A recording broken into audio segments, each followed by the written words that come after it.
Hello guys, welcome to Spectre Moto vlogs. അപ്പോൾ നിങ്ങൾ തന്നയിൽ നേരത്തെ റീല് ഒക്കെ കണ്ടതുപോലെ തന്നെ ഞാൻ ഡ്യൂക്ക് 390 എടുത്തായിരുന്നു.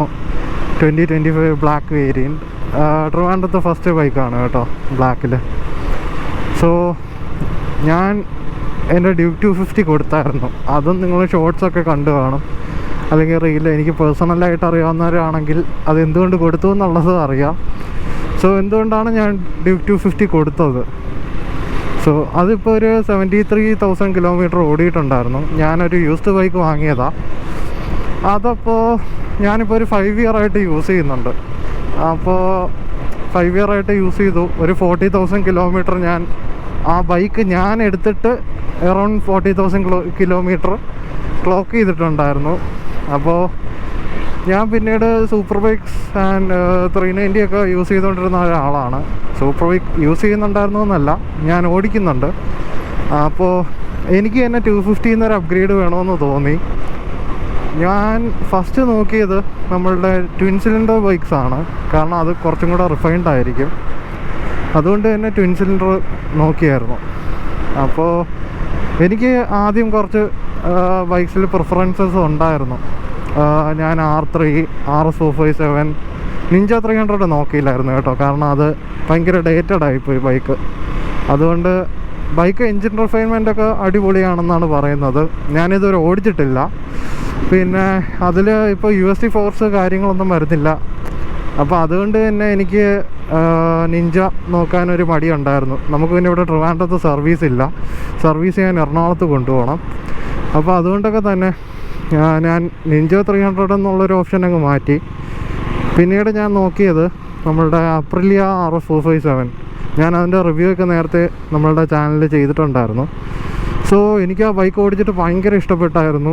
വണ്ടി അത്യാവശ്യം ഓക്കെ ആയിരുന്നു. എനിക്ക് അതിൻ്റെ ആ ഒരു എൻജിൻ്റെ പെർഫോമൻസ് എനിക്ക് ഭയങ്കരമായിട്ട് ഇഷ്ടപ്പെട്ടായിരുന്നു. അതിൻ്റെ ആ ഒരു എല്ലാ RPM റേഞ്ചിലും ഉള്ളൊരു ആ ഒരു ലീനിയർ ആയിട്ടുള്ളൊരു പവർ ഡെലിവറി, പിന്നെ അതിൻ്റെ ബാക്കി ആ ഒരു ലുക്സ് നമ്മളുടെ അപ്രിലിയയുടെ top class bikes, litre class ബൈക്സൊക്കെ ആയിട്ട് നമുക്ക് ഒരു സിമിലാരിറ്റി ഫീൽ ചെയ്യും.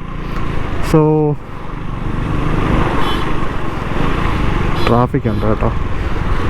അപ്പോൾ അതുകൊണ്ട് തന്നെ എനിക്ക് 457 ഭയങ്കരമായിട്ട് ഇഷ്ടപ്പെട്ടായിരുന്നു. പിന്നെ ആ ഒരു ബൈക്ക് നോക്കാത്ത റീസൺ എന്തെന്ന് വെച്ച് കഴിഞ്ഞാൽ, ഇവിടെ ട്രിവാൻഡ്രത്തെ പ്രൈസ് ഐ തിങ്ക് ഒരു 5.5 ലാക്കാണ്. തൃശ്ശൂർ 5.56 ലാക്കിനകത്തങ്ങാണ്ടായിരുന്നു. അതിൽ ബേസിക് ആയിട്ടുള്ള ക്വിക്ക് ഷിഫ്റ്റർ അങ്ങനത്തെ കാര്യങ്ങൾ അവർ കൊടുക്കുന്നില്ലായിരുന്നു. ഇലക്ട്രോണിക്സ് ക്വിക്ക് ഷിഫ്റ്റേഴ്സ് ഒന്നും കൊടുക്കുന്നില്ലായിരുന്നു. അത് ട്രാക്കിലൊക്കെ ഭയങ്കര യൂസ്ഫുള്ളാണ് കേട്ടോ ക്വിക്ക് ഷിഫ്റ്റർ. നമുക്ക് ഒരു ബെറ്റർ ആയിട്ടുള്ള ലാപ്പ് ടൈം കാര്യങ്ങളൊക്കെ ചെയ്യാൻ പറ്റും. അത് നമ്മൾ 28,000 എക്സ്ട്രാ കൊടുത്തു കഴിഞ്ഞാൽ നമുക്ക് 457 ആഡ് ചെയ്യാൻ പറ്റും. അത് സ്റ്റോക്കായിട്ട് വരുന്നില്ല. പിന്നെ അഡ്ജസ്റ്റബിൾ ലിവേഴ്സ് വരുന്നില്ല. പിന്നെ മെയിനായിട്ടും ആ ഒരു ബൈക്ക് നോക്കാത്ത റീസൺ, നമുക്കിവിടെ ട്രിവാൻഡ്രത്ത് എനിക്ക് അറിയാമെന്നുള്ളതിൽ വെച്ച് ഒരൊറ്റ സർവീസ് സെൻ്ററേ ഉള്ളൂ. സർവീസ് സെൻ്റർ എനിക്ക് വീട്ടിൽ നിന്നൊരു 45 കിലോമീറ്റർ അപ്പുറത്താണ്. അപ്പോൾ സർവീസും സ്പെയർ അവൈലബിലിറ്റിയൊക്കെ എനിക്ക് ശോകമാവുമെന്ന് തോന്നി. അതുകൊണ്ട് ഞാൻ ആ ഒരു ബൈക്ക് നോക്കിയില്ല. പിന്നെ ഞാൻ യമഹയുടെ R3 നോക്കിയായിരുന്നു.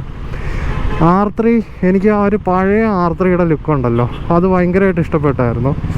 അപ്പോൾ അത് കഴിഞ്ഞിട്ട് നമ്മളുടെ പുതിയ R3 ഉണ്ടപ്പോൾ എനിക്ക് ആ പുതിയ R3യുടെ ലുക്ക് ഇഷ്ടപ്പെട്ടില്ലായിരുന്നു. നമുക്ക് ആ പഴയതിൻ്റെ ആ ഒരു ടാക്കോമീറ്ററും അതിൻ്റെ ഡിസ്പ്ലേ കൺസോളൊക്കെ കാണാനായിട്ട് നല്ല രസമായിരുന്നു. പുതിയതിൽ വന്നപ്പോഴത്തേക്ക് ഒരു നോർമൽ LCD ഡിസ്പ്ലേ ആണ് അവർ കൊടുത്തത്. സോ എനിക്ക് പുതിയ R3യോട് വലിയ താല്പര്യമില്ലായിരുന്നു. എന്നിട്ട് ഞാൻ 2018 മോഡൽ R3 നോക്കിയായിരുന്നു.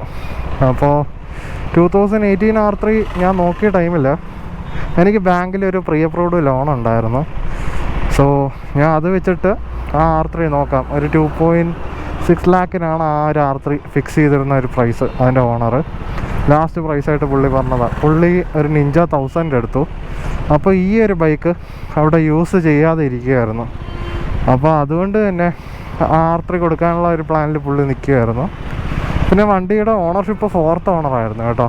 എനിക്ക് പിന്നെ ഓണർഷിപ്പിൽ കാര്യം വലിയ സീനായിട്ട് തോന്നിയില്ല. ഞാൻ വണ്ടി ഓടിച്ചു നോക്കി, മെക്കാനിക്സിനെ കൊണ്ട് കാണിച്ചു നോക്കിയായിരുന്നു. എല്ലാവരും പറഞ്ഞു ബൈക്ക് കൊള്ളാം, നിനക്ക് കൊടുക്കാൻ പ്ലാൻ ഇല്ല എന്നുണ്ടെങ്കിൽ അത് തന്നെ എടുത്തോളാം എൻ്റെ അടുത്ത് പറഞ്ഞു. അപ്പോൾ എനിക്ക് ആ ബൈക്ക് ഭയങ്കരമായിട്ട് ഇഷ്ടപ്പെട്ടായിരുന്നു. എനിക്കത് ഓടിച്ചപ്പോഴത്തേക്ക് ആ എഞ്ചിൻ്റെ ഒരു റിഫൈൻമെൻ്റ് ആയാലും നമുക്ക് ആ ബൈക്കിൻ്റെ ഒരു ട്രാക്റ്റബിലിറ്റി ഉണ്ടല്ലോ, അതായാലും എനിക്ക് എല്ലാം ഇഷ്ടപ്പെട്ടു. പിന്നെ അധികം ഇലക്ട്രോണിക്സ് ഇല്ല, അതിൻ്റെ ആ ഒരു മീറ്റർ കൺസോൾ എനിക്ക് ഭയങ്കര ഇഷ്ടപ്പെട്ടായിരുന്നു. നമ്മളുടെ ആനലോഗ് RPM ടാക്കോമീറ്ററൊക്കെ ഇങ്ങനെ RPM ഒക്കെ കയറി പോകാൻ നല്ല രസമായിരുന്നു കേട്ടോ കാണാൻ. അപ്പോൾ അതുകൊണ്ട് തന്നെ അതൊരു ഫുൾ ബ്ലാക്ക് വണ്ടിയായിരുന്നു. എനിക്ക് ആ ഒരു ബൈക്ക് ഭയങ്കര ഇഷ്ടപ്പെട്ടു. എനിക്കാണെങ്കിൽ അപ്പോൾ ഈ ലോൺ അപ്രൂവ് ആയി കഴിഞ്ഞാൽ അപ്പോൾ ഞാൻ എടുക്കുമെന്നുള്ളൊരു മൈൻഡിൽ നിൽക്കുകയായിരുന്നു സംഭവം.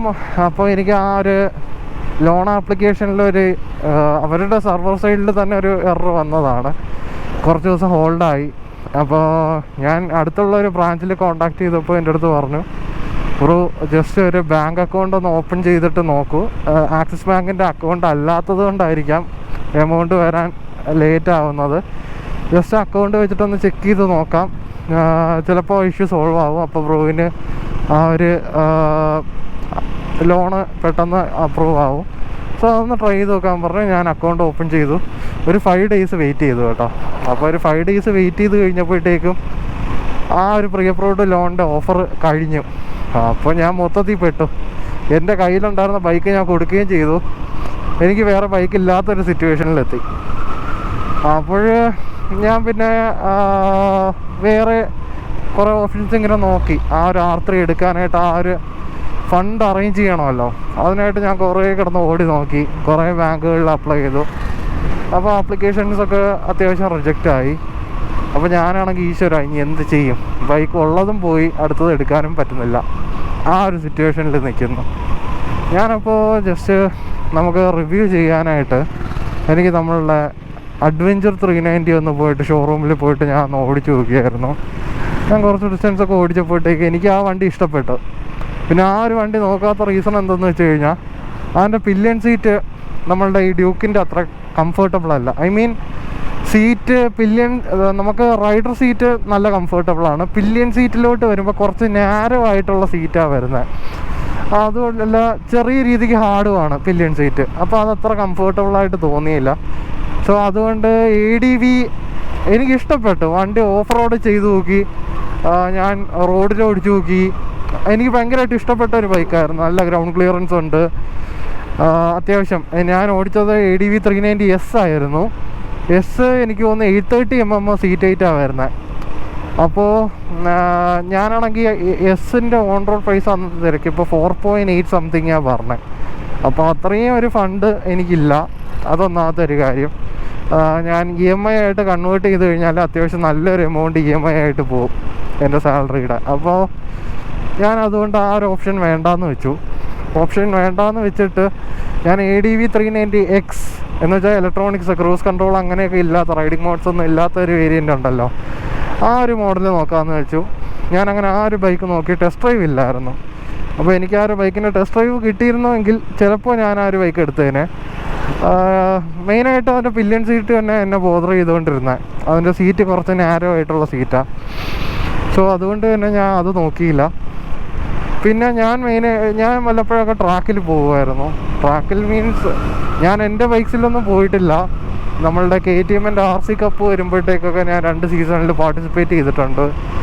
പിന്നെ നമ്മൾ ഇവിടെ ട്രിവാൻഡ്രത്ത് ചെറിയൊരു ഗോകാർട്ട് ട്രാക്കൊക്കെ ഉണ്ടായിരുന്നു കേട്ടോ. അപ്പോൾ അവിടെയൊക്കെ ഞാൻ പോയിട്ട് ചെറിയ പ്രാക്ടീസ് സെഷനൊക്കെ അറ്റൻഡ് ചെയ്തിട്ടുണ്ട്. അപ്പോൾ അങ്ങനെ എനിക്ക് ട്രാക്കിൽ എപ്പോഴും എൻ്റെ ബൈക്ക് കൊണ്ടുപോയി എനിക്ക് ട്രാക്കിൽ ഓടിക്കണം. എനിക്കൊരു L1 L2 സർട്ടിഫിക്കേഷനൊക്കെ എടുത്ത് റേസിലൊക്കെ L3 L4 ഒക്കെ എടുത്ത് റേസിൽ പാർട്ടിസിപ്പേറ്റ് ചെയ്യണമെന്നുണ്ടായിരുന്നു. ബട്ട് ഫിനാൻഷ്യലി ഞാൻ ഭയങ്കര ഡൗൺ ആയിരുന്നു. ഞാൻ അതുകൊണ്ട് ആ ഒരു പ്ലാനൊക്കെ വിട്ടു. ഇപ്പോൾ എൻ്റെ ഒരു മൈൻഡിലുള്ള ഒരു പ്ലാൻ L1 L2 ട്രെയിനിങ് കഴിഞ്ഞിട്ട് അത്യാവശ്യം ട്രാക്കിലൊക്കെ ഓടി സെറ്റ് ആവണമെന്നാണ്. അപ്പോൾ ഞാൻ നമ്മളുടെ പുതിയ generation I mean BS6 variant RC 390 നോക്കി. RC 390 അപ്പോൾ മെയിൻ കാര്യം അതൊരു പഴയ എഞ്ചിനാണ്. ആ 373cc ആ ഒരു ഓൾഡ് എഞ്ചിനാണ് ഇരിക്കുന്നത്. അപ്ഡേറ്റഡ് ആയിട്ടുള്ള RC ഇനി വരത്തേ ഉള്ളൂ. അപ്പോൾ ഞാനാണെങ്കിൽ അത്രയും വെയിറ്റ് ചെയ്യേണ്ടി വരും. അപ്പോൾ എനിക്ക് ആ ഒരു വെയിറ്റ് ചെയ്യാനുള്ള ഒരു മൈൻഡില്ല. പിന്നെ എനിക്കുള്ളൊരു ബെറ്റർ ഓപ്ഷൻ എന്ന് പറഞ്ഞു കഴിഞ്ഞാൽ നമ്മളുടെ ഡ്യൂക്ക് 390 ആയിരുന്നു. വേറെ സിംഗിൾ സിലിണ്ടർ ബൈക്സൊക്കെ എന്താണ് നോക്കാത്തതെന്ന് വെച്ച് കഴിഞ്ഞാൽ, സിംഗിൾ സിലിണ്ടർ വേറെ ഈ ഒരു സെഗ്മെൻറ്റിലുള്ള സിംഗിൾ സിലിണ്ടർ ആയാലും നമുക്ക് ട്വിൻ സിലിണ്ടേഴ്സിലായാലും ഈ ഡ്യൂക്കിൻ്റെ സൈഡിൽ നിന്ന് കിട്ടുന്ന ആ ഒരു അഗ്രഷൻ ഉണ്ടല്ലോ, ഈ 390യുടെ സൈഡിൽ നിന്ന് കിട്ടുന്ന ആ ഒരു അഗ്രഷൻ വേറെ ഒരു ബൈക്കിനും കിട്ടത്തില്ല. അതിപ്പോൾ നമ്മളുടെ 457 ആയാലും R3 ആയാലും Ninja 300 ആയാലും ഞാൻ കേട്ടിട്ടുള്ളതാണ്. Ninja 300 ഞാൻ ഓടിച്ചിട്ടില്ല. പിന്നെ RTR 310 ഞാൻ ഓടിച്ചിട്ടുണ്ട്. അത് കുറച്ച് ഷോർട്ടർ ഗിയർ റേഷ്യോ ഉള്ളൊരു ബൈക്കാണ്. ബട്ട് അതിൻ്റെ ക്വിക്ക് ഷിഫ്റ്റർ ഭയങ്കര ബട്ടറി സ്മൂത്താണ് കേട്ടോ. സോ എനിക്ക് ഇതിൻ്റെ ക്വിക്ക് ഷിഫ്റ്ററാണോ അതിൻ്റെ ക്വിക്ക് ഷിഫ്റ്ററാണോ ഇഷ്ടപ്പെട്ടതെന്ന് ചോദിച്ചാൽ അതിൻ്റെ എനിക്ക് ഏറ്റവും ഇഷ്ടപ്പെട്ട ക്വിക്ക് ഷിഫ്റ്റർ. സോ യാ, അപ്പോൾ അതുകൊണ്ടാണ് ഞാൻ പിന്നെ ഡ്യൂക്ക് 390 നോക്കാമെന്നുള്ളൊരു പ്ലാനിലെത്തിയത്. അപ്പോൾ ഇതിൻ്റെ ലോഞ്ചിനൊക്കെ ഞാൻ പോയിട്ടുണ്ടായിരുന്നു. ആ ടൈമിൽ തന്നെ ഇതിൻ്റെ എൻക്വയറിയൊക്കെ കൊടുത്ത് വെച്ചിട്ടുണ്ടായിരുന്നു. അപ്പോൾ നമ്മളെ KTM കഴക്കൂട്ടത്തു നിന്നാണ് ഞാൻ ഈ ബൈക്ക് എടുത്തത്. സോ അവരാണ് പിന്നെ പറഞ്ഞത് ഇത് ട്രിവാൻഡ്രത്തെ ഫസ്റ്റ് ബൈക്കാണെന്ന്. ഓക്കെ, അപ്പോൾ ഞാൻ പിന്നീട് നിഞ്ച 650 നോക്കിയായിരുന്നു. നിഞ്ച 650 വാങ്ങാത്തൊരൊറ്റ റീസൺ അതിൻ്റെ മെയിൻ്റനൻസാണ്. മെയിൻ്റനൻസ് ഇപ്പോൾ 650cc ആയതുകൊണ്ട് തന്നെ അതിന് കവാസാക്കിയും കൂടെ ആയതുകൊണ്ട് ഇവിടെ ഒന്നാമത്തെ റീസൺ സർവീസ് സെൻ്റർ ഇല്ല, രണ്ടാമത്തത് സ്പെയറിന് അത്യാവശ്യം റേറ്റ് വരുന്നുണ്ട്. അപ്പോൾ നമുക്ക് ആ ഒരു പ്രൈസ് കൊടുത്തിട്ട് ആ ഒരു ബൈക്ക് എടുത്താൽ എനിക്കത് മെയിൻറ്റെയിൻ ചെയ്യാൻ പറ്റത്തില്ല. ഈ ഒരു ബൈക്കിനിപ്പോൾ സ്റ്റാൻഡേർഡായിട്ട് 5 ഇയർ വാറണ്ടി വരുന്നുണ്ട് കേട്ടോ. പിന്നെ ഒരു 2 ഇയർ പ്രോപ്പർ സർവീസ്, ഷോറൂമിലെ പ്രോപ്പർ സർവീസൊക്കെ ആണെങ്കിൽ നമുക്ക് ഒരു 5 ഇയറും കൂടെ എക്സ്റ്റെൻഡ് ചെയ്തിട്ട് ടോട്ടൽ 10 ഇയേഴ്സ് ഈ ഒരു ബൈക്കിൽ വാറണ്ടി കിട്ടുന്നുണ്ട്. അപ്പോൾ അതുകൊണ്ട് തന്നെ ഞാൻ ഡ്യൂക്ക് 390 നോക്കാമെന്ന് വിചാരിച്ചു. എനിക്ക് നല്ലൊരു ഓപ്ഷനായിട്ട് തോന്നി. ഇതിലിപ്പോൾ പുതിയതായിട്ട് നമുക്ക് ക്രൂസ് കൺട്രോള്, പിന്നെ നമുക്ക് കുറച്ച് ഫീച്ചേഴ്സ് എക്സ്ട്രാ വന്നിട്ടുണ്ട് കേട്ടോ. ക്രൂസ് കൺട്രോള് ഞാൻ അധികം അങ്ങനെ ഇവിടുത്തെ റോഡിൽ യൂസ് ചെയ്തിട്ടില്ല. കാരണം നമ്മളെ റോഡ് കണ്ടീഷൻസൊക്കെ നിങ്ങൾക്ക് പറയാതെ തന്നെ അറിയാവുന്നതായിരിക്കും. നമ്മൾ അങ്ങോട്ട് പോകുമ്പോൾ ഉള്ളൊരു റോഡായിരിക്കത്തില്ല തിരിച്ച് വരുമ്പോഴത്തേക്കും. നമ്മളുടെ റോഡ് ഭയങ്കര അൺപ്രഡിക്റ്റബിളാണ്. സോ അതുകൊണ്ട് തന്നെ ഞാൻ ക്രൂസ് കൺട്രോൾ അധികം യൂസ് ചെയ്തിട്ടില്ല. നല്ലൊരു ഹൈവേ ഒക്കെ കിട്ടുകയാണെങ്കിൽ നമുക്കൊന്ന് ട്രൈ ചെയ്ത് നോക്കാം. ഞാനിപ്പോൾ ഒരു ക്ലോസ്ഡ് റോഡിലൊക്കെ കൊണ്ടുപോയിട്ട് ഇലക്ട്രോണിക്സൊക്കെ എല്ലാം ഒന്ന് യൂസ് ചെയ്ത് നോക്കിയായിരുന്നു. അതിൻ്റെ ഒരു വീഡിയോ ഞാൻ ഷോർട്ട് വീഡിയോ ആയിട്ട് ചെയ്തേക്കാം, അല്ലെങ്കിൽ ഈ വീഡിയോയിൽ ഞാൻ ഇൻക്ലൂഡ് ചെയ്തേക്കാം. സോ ഇപ്പോൾ ഇത്രയേ ഉള്ളൂ ഇന്നത്തെ വീഡിയോ. ഇപ്പോൾ നമ്മളാ ബൈക്കിൽ നിന്ന് 423 കിലോമീറ്റർ ആയിട്ടുണ്ട് കേട്ടോ. 1000 കിലോമീറ്ററിലാണ് സർവീസ് വരുന്നത്. അപ്പോൾ സർവീസിൻ്റെ വീഡിയോ ഒക്കെ ഞാൻ പിന്നീട് അപ്ലോഡ് ചെയ്യുന്നതായിരിക്കും. So stay tuned. നിങ്ങൾക്കപ്പോൾ ചാനൽ ഇഷ്ടപ്പെട്ടെങ്കിൽ ചാനൽ സബ്സ്ക്രൈബ് ചെയ്യുക. നിങ്ങളുടെ ഫ്രണ്ട്സിനൊക്കെ വീഡിയോ ഒന്ന് ഷെയർ ചെയ്ത് കൊടുക്കുക. ബൈ.